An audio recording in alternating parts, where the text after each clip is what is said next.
আমার অতি নিকটের কাছের মানুষের কথা বলতেছি। তারা বলে যে আমার দুঃখের সময় ছিল, সুখের সময় আমি তাদের কাছে না এবং সরে এসেছি।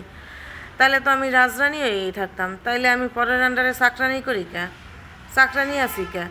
তাইলে তো আমি খাট পালঙ্কে ঘুমাইতাম। সকালে যে বেরোই 10টা বাজে, আর তো রাত্র 9টা বাজে বাসায় ফিরি, 9:30টাও বাজে যায়। তো হাঁটার যন্ত্রণায় ব্যথার ট্যাবলেট প্রতিদিন খাইয়ে তার ঘুমাই না লাগে, তাছাড়া ঘুমাইতে পারি না, পা এত ব্যথা করে।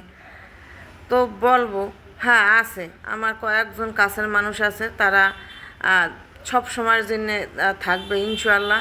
কিন্তু তাদের জন্য কিছু করতে পারলে আমি নিজেকে অনেক ধন্য মনে করব, আল্লাহ পাক যদি কোনো দিন করতে দেয়। তো 2-1 দিন খোঁজ খবর নিলেই কি সে আমার দুঃখের সময় ছিল আর সুখের সময় নাই? কি এমন সুখটা করতে আছি?